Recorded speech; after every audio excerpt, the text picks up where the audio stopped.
வீரமைந்தன் அவராம். இல்லை இல்லை, அதற்கும் மேலே. பிக்கப்பட்ட நீ எப்பொழுது? ஏன் இந்த கலக்கம்? ஒரு பிள்ளை தாயை பிரிவது இயற்கை. ஆனால் தாய் பிள்ளையை பிரியக்கூடாது. காலங்கள் மட்டும்தான் இவனோடு இருக்க இயலும். கவலையை விட்டோடி. எந்த நிலையிலும் நம்பிக்கையை மட்டும் கிடக்காதே. பெற்றவளையும் பிள்ளையையும் இறைவன் பிரிக்க மாட்டான்.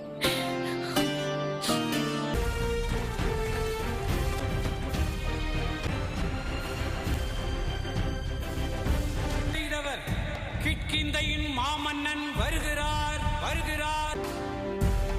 தயை எதிர்த்தவனின் நிலை என்னவானதென்று தாமே பாருங்கள்.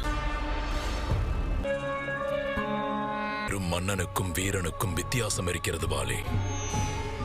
முதலில் நீ அதை புரிந்து கொள்ள வேண்டும். அரசனுக்கான தகுதி எத்தனை எதிரிகளை கொன்றான் என்பதல்ல, மோடு போரிட்ட வீரர்களின் எத்தனை உயிர்களை காப்பாற்றினான் என்பதுதான்.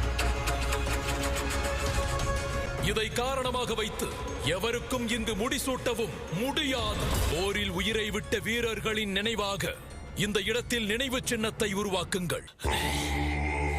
அதுதான் நம் சார்பாக அவர்களுக்கு அளிக்கக்கூடிய இறுதி அஞ்சலி. நீங்கள் கூறும் கொடுமைக்காரன் மட்டும் போர் பூமியிலே இறங்கவில்லை என்றால் நீங்களும் உங்களுடைய மக்களும் சுதந்திரமாக நின்று கொண்டு பேச முடியாத இந்த வெற்றி செய்தியை கேட்ட பிறகாவது தாம் என்னை பாராட்டுவீர்கள் என்று நான் எதிர்பார்த்தேன். அதற்கு மாறாக அவமானப்படுத்தி விட்டீர்கள், வீரத்தை கொச்சைப்படுத்தி விட்டீர்கள். எவர் இடத்தில் எதை வெளிப்படுத்த வேண்டும் என்று எனக்கு நன்றாக தெரியும். நான் முகனின் மகன் ஜாம்பவான். வார்த்தைகளை கொட்டிவிடாதே, புரிந்ததா?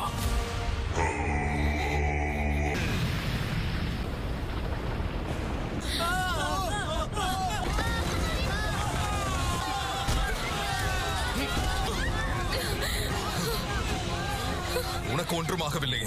நான் பாதுகாப்பாக இருக்கிறேன். நீங்கள் மக்களை சென்று காப்பாற்றுங்கள். வணங்குகிறேன் ஜாம்பவான் அவர்களே. எங்கள் கிஷ்கிந்தையின் சார்பாக மன்னிப்பு கேட்கிறேன். தாங்கள் எங்களை மன்னித்தருள வேண்டும். இன்று நடந்த இந்த தவறு மறுமுறை நடக்காது.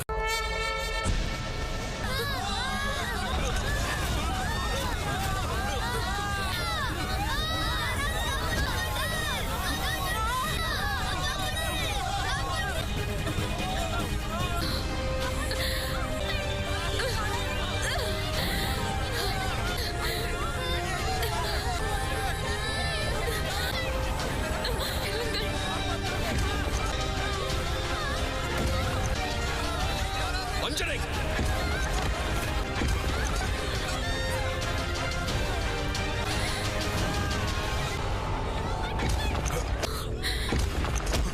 வஞ்சனை! அன்னையை காக்கும் அஞ்சனை செல்வன், வெள்ளக்கரியன் வீரமைந்தன், வரை அவனது கூடு. வீர அனுமன், வெல்க அனுமன், ஞான